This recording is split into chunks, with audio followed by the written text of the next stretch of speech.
আসসালামু আলাইকুম। আজকে আপনাদের নিয়ে এসেছি আমাদের ছোট্ট সবজি বাগানে। এখানে একসাথে রয়েছে বরবটি, ঝিঙ্গা, শসা এবং পুঁইশাক। গ্রামের এই ছোট ছোট সবজি বাগান শুধু সৌন্দর্যই বাড়ায় না, পরিবারের জন্য নিরাপদ ও টাটকা খাবারেরও ব্যবস্থা করে। বাজারের রাসায়নিকযুক্ত সবজির তুলনায় নিজের হাতে চাষ করা সবজি অনেক বেশি স্বাস্থ্যকর ও উপকারী। প্রথমেই কথা বলি বরবটি নিয়ে। বরবটি এমন একটি সবজি যা খুব দ্রুত বেড়ে ওঠে এবং অল্প জায়গাতেও ভালো ফলন দেয়। বরবটি গাছে নিয়মিত পানি দিতে হয়, তবে অতিরিক্ত পানি দেওয়া ঠিক না। সকালে অথবা বিকেলে পানি দিলে গাছ সতেজ থাকে। বরবটিতে প্রচুর ভিটামিন ও আঁশ রয়েছে, যা শরীরের হজম শক্তি ভালো রাখতে সাহায্য করে। যারা শরীর দুর্বল অনুভব করেন তাদের জন্য সবুজ শাকসবজি ও বরবটি অনেক উপকারী। এবার দেখুন ঝিঙা গাছ। ঝিঙা গরমকালের খুব জনপ্রিয় একটি সবজি। ঝিঙা গাছে যদি পর্যাপ্ত রোদ লাগে তাহলে ফুল ও ফল বেশি আসে।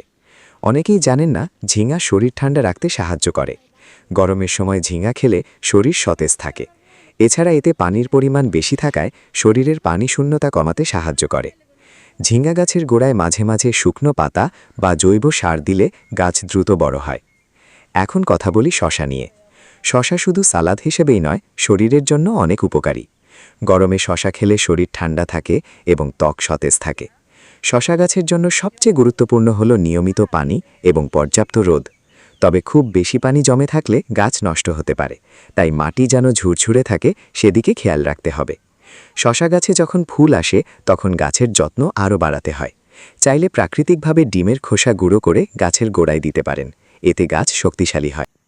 সবজি গাছ ভালো রাখতে কিছু সাধারণ নিয়ম মেনে চলা খুব জরুরি, যেমন সকালে হালকা পানি দেওয়া, গাছের চারপাশ পরিষ্কার রাখা এবং শুকনো পাতা সরিয়ে ফেলা।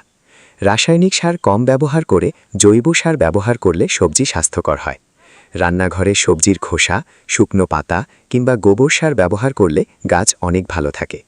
বর্তমান সময়ে নিজের বাড়িতে ছোট্ট একটি সবজি বাগান করা সত্যিই অনেক উপকারী।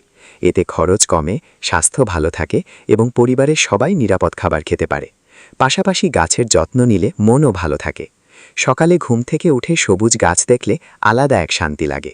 গ্রামের এই প্রাকৃতিক পরিবেশ আর নিজের হাতে চাষ করা টাটকা সবজির স্বাদ সত্যিই অন্যরকম। আপনারাও চাইলে বাড়ির আঙিনা বা ছাদে ছোট্ট একটি সবজি বাগান তৈরি করতে পারেন। পুঁইশাক দেখছেন, এটি খুব সহজে চাষ করা যায় এবং দ্রুত বাড়ে। পুঁইশাকে প্রচুর আয়রন ও ভিটামিন রয়েছে। বিশেষ করে শরীরের রক্ত স্বল্পতা কমাতে সবুজ শাক অনেক উপকারী। পুঁইশাকের সবচেয়ে ভালো বিষয় হলো একবার লাগালে বারবার কাটা যায়। যত কাটবেন তত নতুন ডাল বের হবে। তাই বাড়ির পাশে ছোট জায়গা থাকলেও পুঁইশাক লাগানো যেতে পারে।